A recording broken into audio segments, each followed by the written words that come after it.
فاعوذ باللہ من الشیطان الرجیم بسم اللہ الرحمن الرحیم اليوم اکملت لکم دینکم واتممت علیکم نعمتی ورضیت لکم الاسلام دینا صدق اللہ مولانا العظیم۔ بارگاہ رسالت مآب صلی اللہ علیہ وسلم میں درود پاک کا ہدیہ پیش کریں۔ اللہم صلی علی سیدنا مولانا محمد معدن الجود والکرم وآلہ واصحابہ الکرام وابنہ الکریم وبارک وسلم صلاۃ دائمۃ سرمدا ابدا۔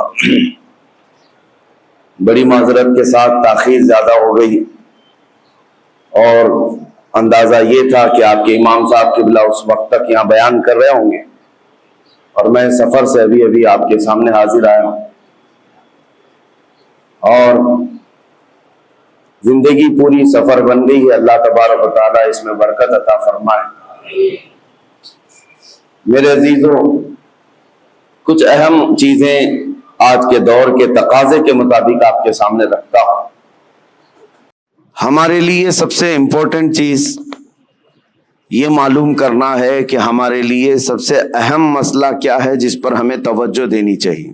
مسئلے تو بہت ہیں، پریشانیاں، مشکلات اور بہت ساری چیزیں ہیں، لیکن انسان عقل مند وہ ہے جو یہ فیصلہ کر لے کہ مجھے فوکس کس پہ کرنا ہے۔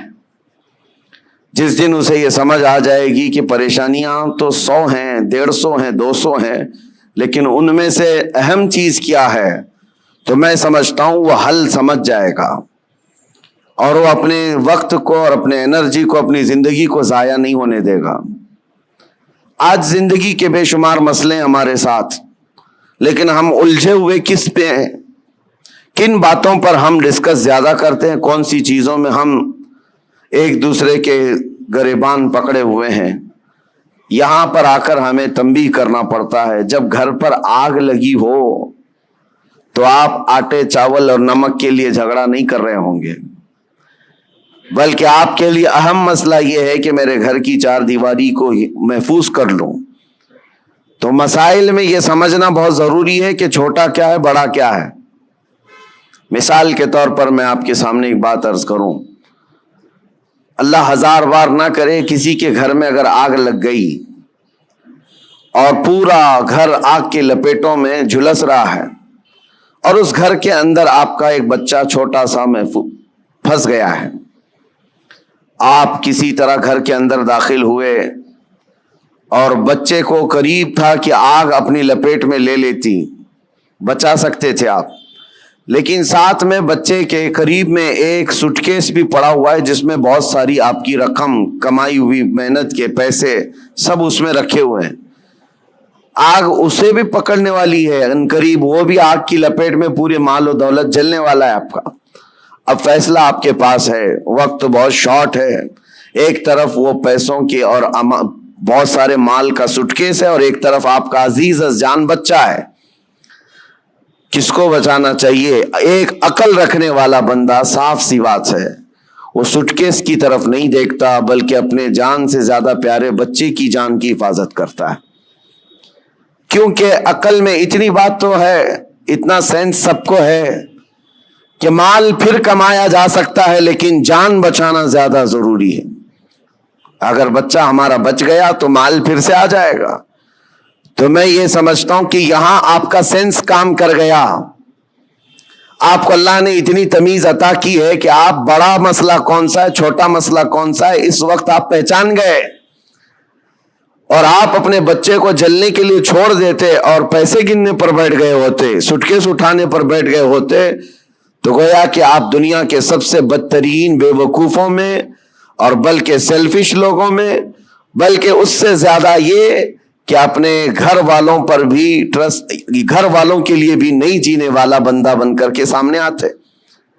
دنیا دار، ہوس پرست، لالچی سب چیزیں آ جاتی ہیں اگر چھوٹے مسئلوں پر آپ اپنی انرجی ضائع کرتے۔ ایک ایگزامپل میں نے آپ کے سامنے رکھی۔ اس طرح میرے عزیزوں، آج امت کے بے شمار مسائل ہیں، امت کن کن مسئلوں سے گھری ہوئی ہے، ہمیں ان چیزوں پر ڈسکس کی بجائے آج باضابطہ طور پر مائنڈ ڈائیورٹ کر کے چھوٹے مسئلوں پر لگایا جاتا ہے۔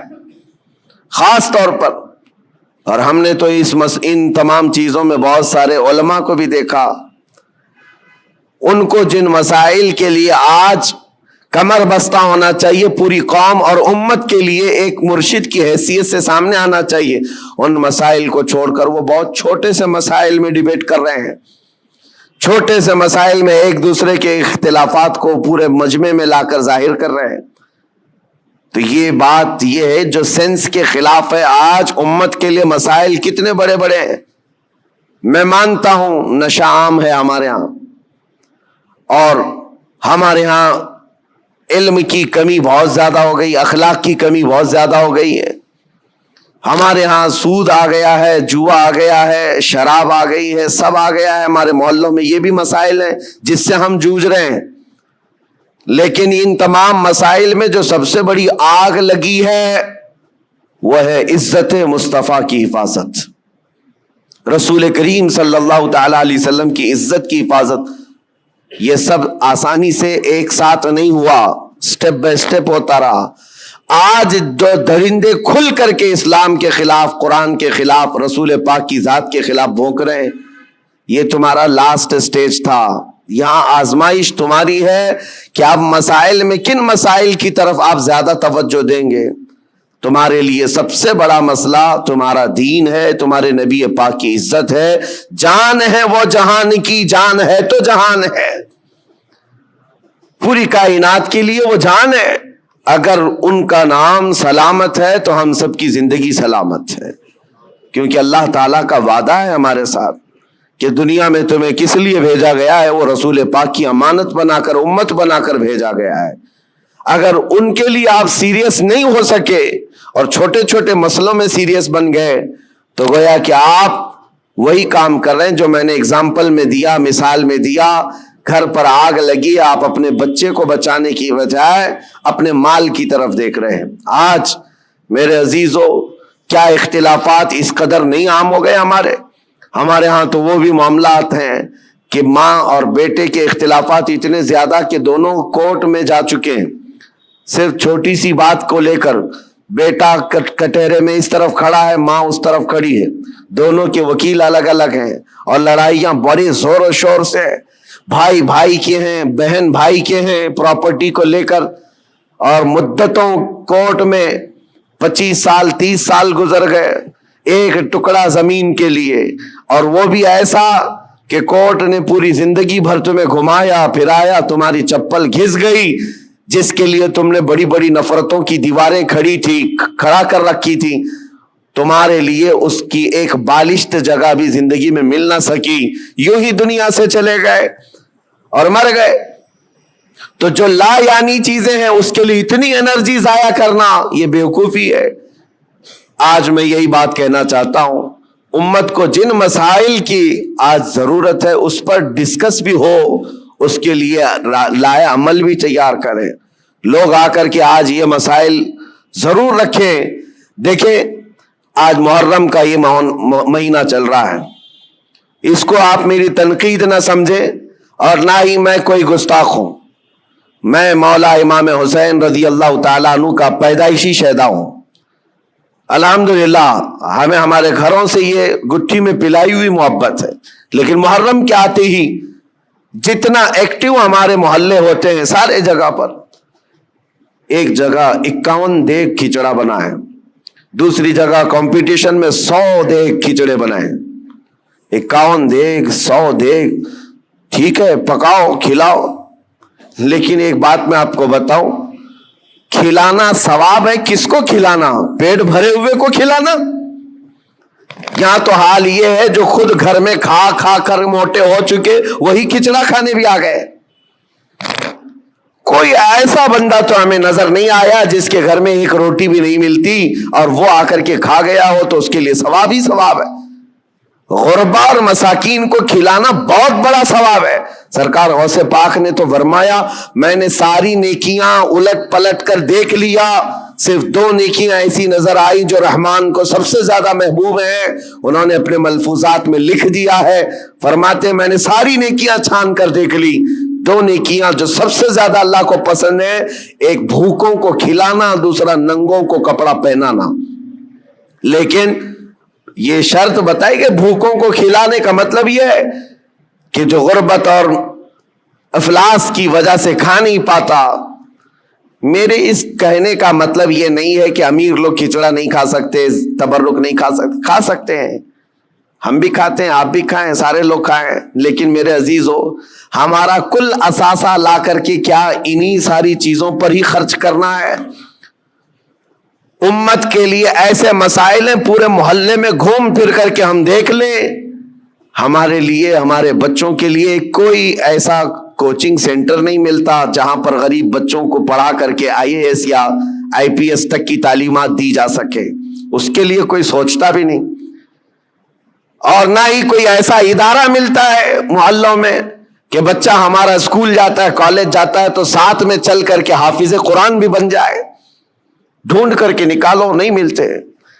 ہماری لاکھوں کی ایک مشت رقم جو ہے صرف ہمارے ایک وقت کے کھانے میں چلی جاتی ہے.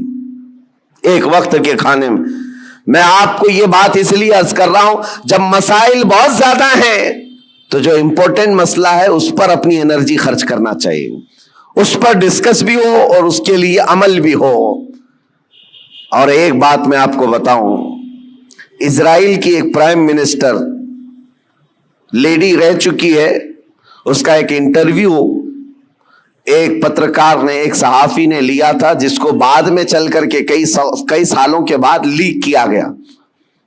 اس نے انٹرویو میں جو پوچھا تھا اس لیڈی سے, جو پرائم منسٹر تھی اسرائیل کی, کہا کہ آپ کی بہت بڑی مخالفت ہو رہی ہے کہ آپ ایک ایسی پالیسی پر عمل کر رہی ہیں جس سے پورا ملک جو ہے آپ کے ساتھ نہیں کھڑا ہے.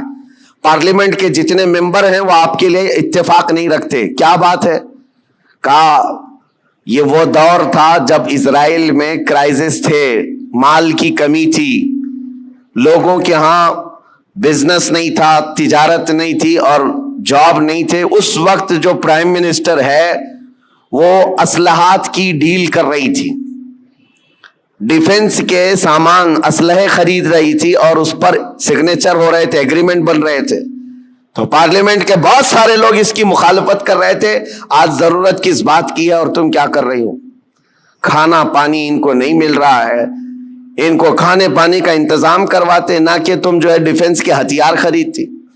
اس خاتون نے کہا سب کی مخالفت جھیل لیا, لیکن مجھے جو کرنا تھا میں کر گئی. اس پر اس اینکر نے پوچھا کہ آپ ایسا کام کیوں ضد پر کر رہی ہیں؟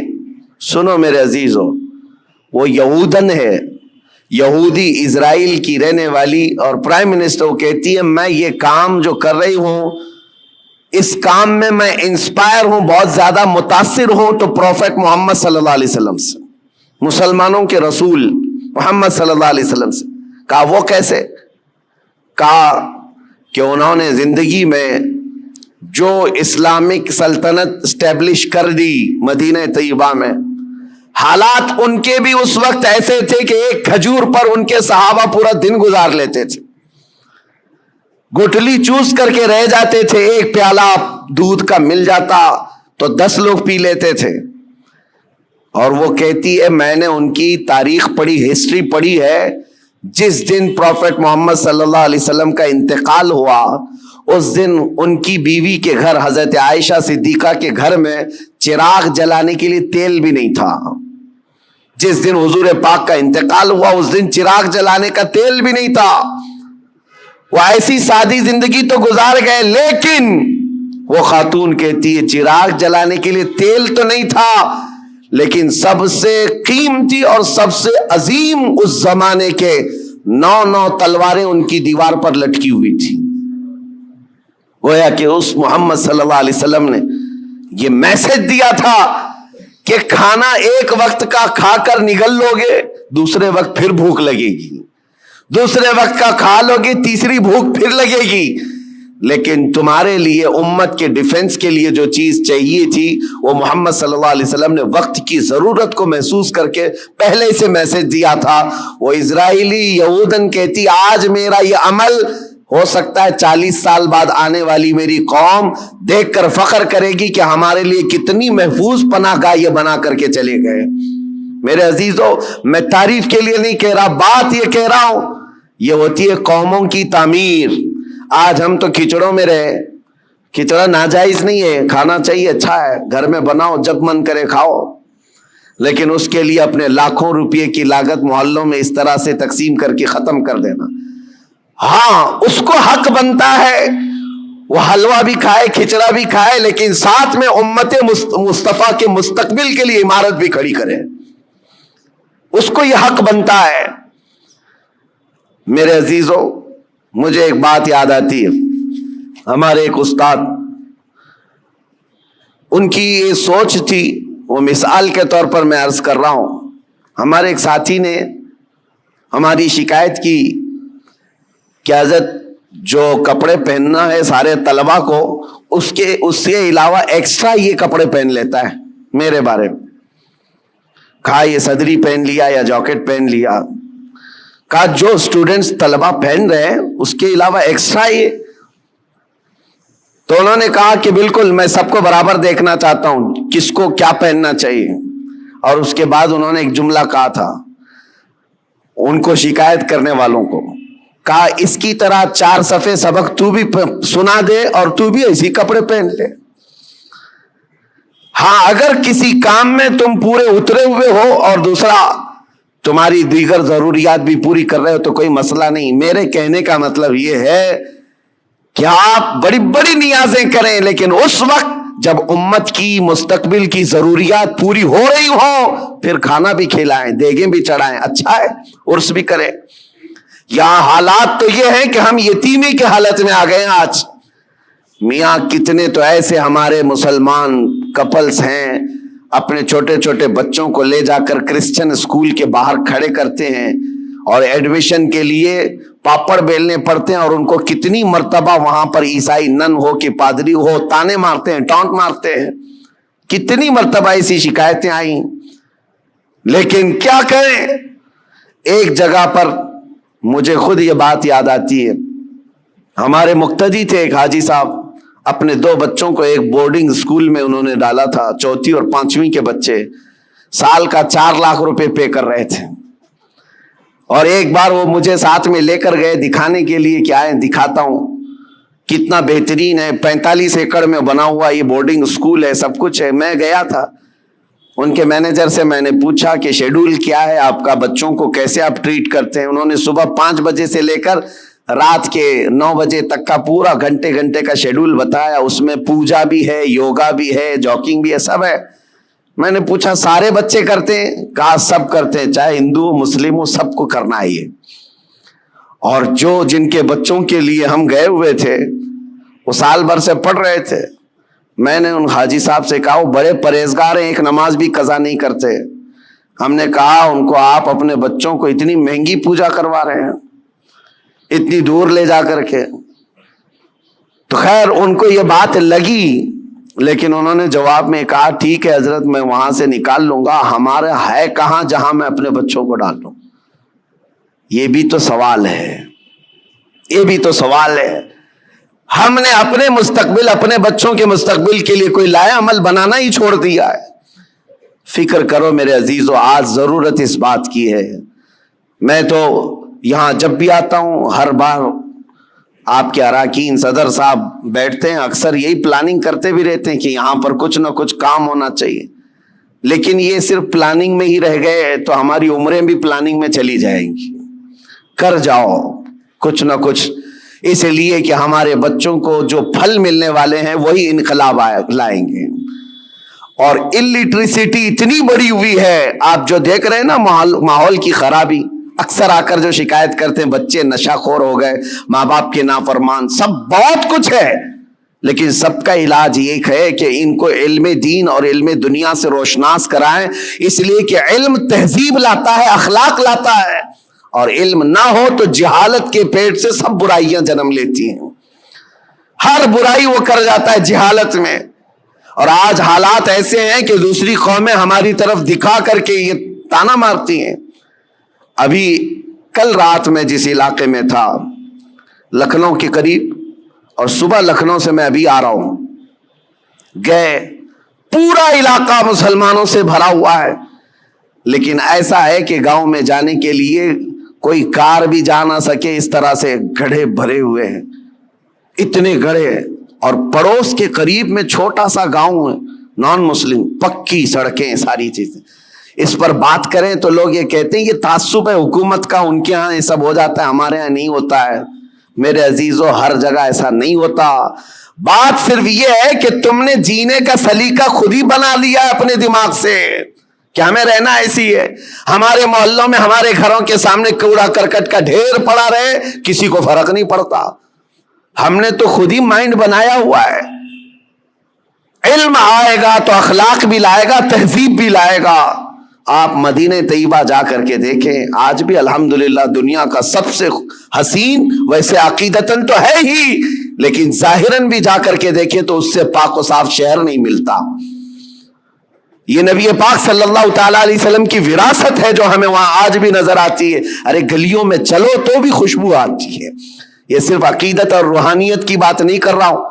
انہوں نے خوشبو آرٹیفیشیل بھی بنا کر کے رکھی ہوئی ہے کہ کوئی گزرے تو اس کو یہاں کہیں مہک نہ آنا چاہیے. کیونکہ مدینے آئے تو بندہ یہ اخلاق لے کر کے جائے کہ میرے نبی پاک صلی اللہ تعالی علیہ وسلم صفائی کے لیے اور کس قدر اپنی امت کو پاک کرنے کی فکر رکھتے تھے. آج یہ سب مسائل پر ہمیں انرجی لگانے کی ضرورت ہے، لیکن ہم کن چیزوں پر پڑے ہوئے ہیں؟ ہم تو چھوٹی چھوٹی سی باتوں پر، ارے 2 گھڑے پانی اگر ہم کو نہ ملے تو ہم تو پینچے چڑھا کر کے جھگڑے پر آ گئے ہیں. ہم کو اگر چھوٹی سی زمین کا مسئلہ ہو تو ہم 25 سال بھی لڑنے کو تیار ہیں. یہ مسائل نہیں ہے. اور اسی طرح سے جو سوشل میڈیا پر آج مناظرے کا اڈا بنا ہوا ہے، ایک جماعت اس جماعت پر، اس جماعت کو اس جماعت پر. اور ابھی ایک مولانا صاحب نے مجھ سے یہ شکایت کیا، کہا کہ کچھ لوگوں نے ہمارے خلاف ایسا بیان کر دیا کہ اس مسجد میں نہ جائیں، یہ امام صاحب کے پیچھے نماز نہیں ہوگی. ہم نے پوچھا کہ کیا ان کو تکلیف کس بات کی ہے؟ کہا وہ ایسا ہے کہ سلسلے کی لڑائی ہیں، وہ دوسرے پیر صاحب کے مرید ہیں، ہم دوسرے پیر صاحب کے مرید ہیں. لیکن اس سلسلے کی لڑائی سے ہم نے پوچھا کیا وہ سنی ہے؟ کہا وہ بھی سنی ہے. آپ سنی، آپ بھی سنی ہے، اور دونوں اعلیٰ حضرت کے شہدائی ہیں. کہا پھر جھگڑا کس بات کا؟ کہا نہیں، وہاں سب میرے خلاف ان لوگوں نے یہ بات کر دی ہے کہ ان کے پیچھے نماز نہیں ہوگی اس لیے کہ یہ اشرفی ہیں، یہ فلاں ہیں. میں نے کہا یہ تو غنیمت ہے ان لوگوں کو، سوچے عیسائی تو نہیں ہے. اتنا تعصب بھرتا ہے تو جہالت سے بھرتا ہے. اور کن مسائل پر آج تم لگے ہوئے ہو؟ یہاں تو پوری آگ لگانے کے لیے درندے کود رہے ہیں اور تم اپنے آپس میں گریبان پکڑے ہوئے ہو. کیا آپ کو پتا نہیں ہے ہماری پوری جینوسائیڈ کرنے کے پلان بنے ہوئے ہیں، نسل کشی، نسل ختم کرنے کے معاملات چل رہے ہیں. ہماری پوری ناگرکتا، ہماری سٹیزن شپ ختم کرنے کی بات، آئندہ چل کر کے ان کو ووٹنگ پاور تک نہ رہے، یہ پلان ہے سب چیزیں. وہ سب چیزوں کو چھوڑ کر کے ہم تو کن مسائل میں الجھے ہوئے ہیں. اسی لیے کسی نے کہا، اگرچہ محاورہ ہو، تاریخ سے اس کا تعلق ہے یا نہیں، لیکن یہ بات مجھے لگتی ہے کہ بغداد میں جب ہلاکو حملہ کرنے آیا تھا اور پورے بغداد کی اینٹ سیٹ بجا دیا تھا، تباہ کر دیا تھا اس نے، پورے بغداد میں 2 لاکھ سے زیادہ لاشیں بچھائی گئی تھی بغداد شہر میں. لیکن یہ ایک محاورتاً یہ بات کہی جاتی ہے، جس وقت ہلاکو بغداد پر حملہ کرنے آیا ہوا تھا اس وقت 2 جگہ جماعتیں مناظرہ کر رہی تھی مسواک کے بارے میں، 4 انچ کی ہونی چاہیے کہ 3 انچ کی ہونی چاہیے. یہ تاریخ سے اس کا تعلق ہو یا نہ ہو، لطیفے کے طور پر ہی کیوں نہ ہو، لیکن بات میں یہ کہتا ہوں اسی کی مثل آج چیزیں کی جا رہی ہیں. جو اہم مسائل ہیں ان کو چھوڑ کر کے جو چھوٹے مسائل ہیں ان پر ہماری پوری انرجی ختم کی جا رہی ہے. آج کئی مدے ہیں اس طرح کے بات کرنے کے، لیکن میں صرف اتنا کہنا چاہتا ہوں کہ آج اللہ تبارک و تعالیٰ نے آپ کو عقل سلیم عطا کیا ہے تو فیوچر پلاننگ کریں اپنے بچوں کے لیے اور کچھ نہ کچھ ایسی چیزیں کر جائیں. ایک بات اور بتاؤں، بہار میں اتنے جلسے ہوتے میں 365 دن بھی تاریخ دے دوں تو بھی کم ہے ان کے لیے. ہم ابھی 2022 کی بات کر رہا ہوں، بہت بڑے جلسے میں گئے، لاکھوں کا خرچہ کرتے ہیں، پوری رات بھر جلسہ ہوتا ہے. ایک رپورٹر تھے جنہوں نے اینالائز کیا تھا وہ میرے پاس ایک رپورٹ لا کر کے بتایا کہ حضرت پورے سال بھر میں ایک ہی اسٹیٹ بہار میں 4000 جلسے ہوئے، 4000 جلسے، اور وہاں کے رات بھر چلنے والے جلسوں کو میں نے بہت قریب سے دیکھا ہے کہ اس قدر وہاں پر اہتمام کے ساتھ جلسے کرتے. میں جلسوں کا مخالف نہیں، ٹھیک ہے دین پھیلانے کا ایک ذریعہ ہے، لیکن ہوتا کیا ہے، انہوں نے کہا کہ کم از کم ایک جلسے میں 5 لاکھ روپے خرچ ہوتے ہیں، اس سے کم نہیں، بلکہ زیادہ سے زیادہ ہم نے دیکھے 10 لاکھ 15 لاکھ ایک رات کے جلسے میں وہ لوگ خرچ کرتے ہیں. منیمم 5 لاکھ روپے خرچ کے حساب سے 4000 جلسوں کا جب یہ رپورٹ نکالی گئی تو انہوں نے سال بھر میں ایک ہی اسٹیٹ میں، یہ غریب لوگوں کی بات کر رہا ہوں، 2000 کروڑ روپے خرچ کیے. 2000 کروڑ روپے راتوں میں یہ خرچ ہوئے ہیں. لوگوں کو اگر ایسا لگتا ہے کہ میں جلسوں والا آدمی، مقرر آدمی، روزانہ ادھر ادھر گھومتا ہوں، میں صاف آج اعلان کرنا چاہتا ہوں میرے عزیزوں، میں ایک جگہ بیٹھ کر کے جو پیغام پہنچاتا ہوں اللہ کا فضل ہے، لاکھوں اس کو ویسے ہی سن لیتے ہیں. بہت بڑے اسٹیج لگانے کی، کانفرنس کرنے کی ضرورت نہیں، اور نہ ہی میری کوئی خواہش ہے، اور نہ ہی میں کہیں پر نذرانے یا لفافے طے کر کے جاتا ہوں، میرا معاملہ ہے نہیں. لیکن دل دکھتا اس بات پر ہے 2000 کروڑ روپے سال بھر میں ایک اسٹیٹ کے اندر خرچہ ہو گئے. ٹھیک ہے دین پھیلانے کے لیے آپ نے کیے، لیکن دوسری طرف آپ پورا ڈھونڈ کر کے نکالو، مسلمانوں کے لیے ایک یونیورسٹی بھی نہیں ہے پورے اسٹیٹ میں، ایک بھی نہیں ہے.